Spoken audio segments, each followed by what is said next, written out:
I was on the transplant list for about 2.5 years. In the 2.5 years, I was terrified. And I was going through the motions of a marriage, you know, getting the dresses and everything, but in my heart, I just felt like by December, Christmas, I would be dead. I would be gasping to breathe. My family was afraid. Every time they saw me, they were scared I was going to die. Yeah, my initial instinct was, don't touch him. You know, it's bad enough that I've already lost him, and I think a lot of it is shock. She looked like she was sleeping, and the hardest thing was to see this sleeping person as dead. I remember saying to her, we need to do something about donating her organs because it can't end like this. This just can't be the end. Something has to go on.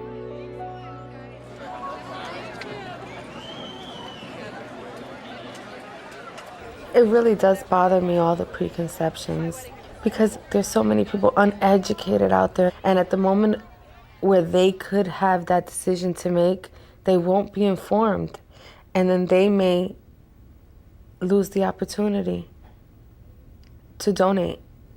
Virtually almost every religion stands behind organ donation and encourages organ donation. Life is there to be passed on, and that we could become instruments in allowing this to happen by just saying yes. We always have that fear that because we're going to donate his organs, the whole care is going to change, but it didn't. The doctors don't know until you have died that your wish is to be an organ donor. They're in there trying to save your life. I was told by several people, you're not going to get a transplant because you're black. That is totally opposite of what the reality is. It's something that is open to all people, whether you're rich, poor, black, white, Protestant, Jewish, Islamic, you know, transplants are there to save lives. One of the key misconceptions that families have is that they can't have a traditional funeral. This is a concern that a lot of people have, but we've always seen that an open casket is not a problem. A traditional burial is not a problem.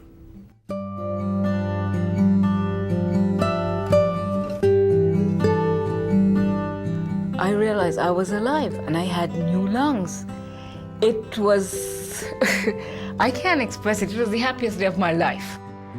What my expectations were after my post-transplant were that I probably would be somewhat of an invalid. When you wake up after 3 years of dialysis, everything was brilliant.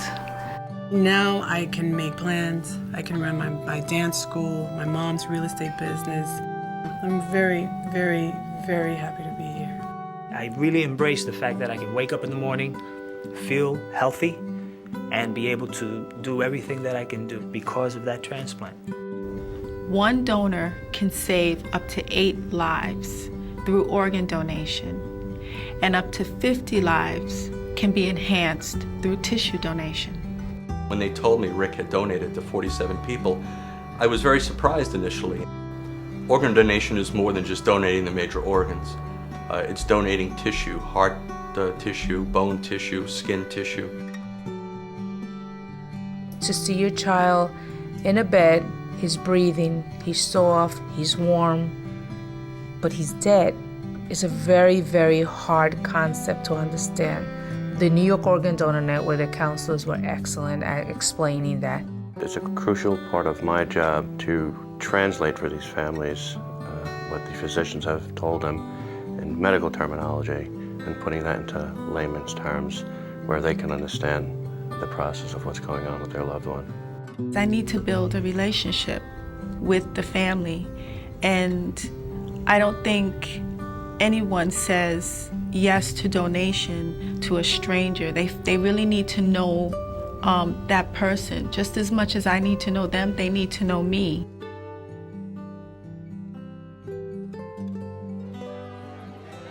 A lot of people have come up to me after a show and told me, he says, you know what, he said, I'm gonna put donor, I'm gonna sign it on my license, and then I share with them that the most important thing is that your family. Tell them your wishes that you would like to give someone and their family the gift of life.